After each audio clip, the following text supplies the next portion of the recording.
Hi everyone, it's Kathleen. We are back today to continue working on the hexagon project bag inspired by Jennifer Clouston. I am working on the bottom of my project bag, placing stems in different types of stitches. The last of these little 6 on the wrong side is going to be this little curved portion here. I used mirror images for, this is the bottom of my bag that will be covered by the table, placed on the table. And I have 1, 2, 3, and I have mirrored them 1, 2, 3, the same shapes. So I have this little curved piece, and I have decided to use this beautiful stitch, which is called the coral stitch, and it's on, this is page 21 of Jennifer's Foolproof Flower Embroidery book, and this coral stitch is on page 74. 74, and it's right here. The coral stitch is just taking a bite and making a knot, taking another bite, making a knot, and you work from the right to the left. So I have chosen from my beautiful shades of teals and aquas and greens another variegated size 5, beautiful shades of greens, and I am going to be working on that stitch there, and we work from the right to the left. So I'll actually be starting from the tip, starting somewhere here. So I'm going to anchor my stitch with just with 2 little bites, and I want to come up. Let's come up about here.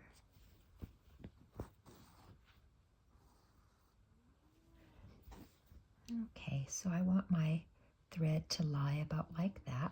So I'm going to take a, well, it depends on how much of a, how often you want to see these knots. I want to leave quite a big distance because I'm going to be adding some other different things and stuff in amongst that coral stitch. So to do the coral stitch, I'm going to place this thread down, and I'm working from the right to the left. I'm going from the tip down to the root. So I'm going to take quite a big bite. I'm going to say 1/2 inch, and my needle will go down on the, above the working thread, and it's going to go, it's just going to take a small little bite, but my thread is over top of that little fabric bit and comes up in the center of that loop. So my working thread is underneath, you can see that, and I made a little knot. And I'm pulling my knot in the direction I'm traveling, laying it down, and I'm going to take another little bite above the working thread, below the working thread. I'm holding the thread with my thumb and pulling my needle up. So my thread is kind of in the loop, and I'm making another little knot. Let's continue. It looks like I've gone quite below my little line here. So let's drag it up a little bit. Move our line up, and I'm going to go about a good 1/2 inch and go down above the line, below the line. Whoops.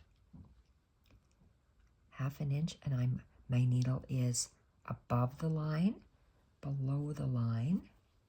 I'm holding it with my thumb, and I'm pulling my thread up so it creates a knot. Laying it down again, going another half an inch, go down above the line, up below the line, and make a little fur balls here. I'm making these quite large because I want to have things and stuff coming out. We can make them really close together, but I have chosen to make mine far apart. So down above the line, below the line, come. You go down above the line, come up below the line of thread, and pull up. Oh, my thread is coming out.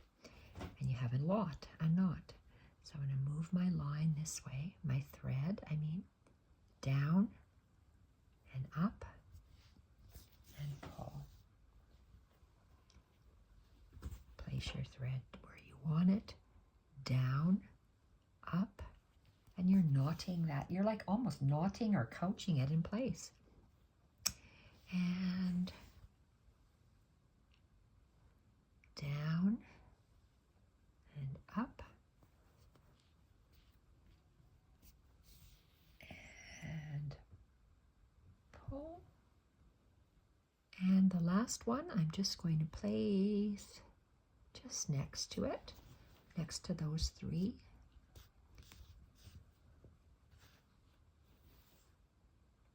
There we go. And make a knot. Let's move out and hide the thread in between the two layers of wool and cut.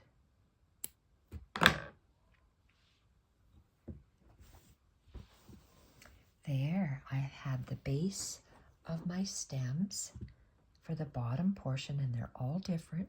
I will be adding on, and that's all for today is the beautiful coral stitch. Thank you everyone for watching. Bye for now.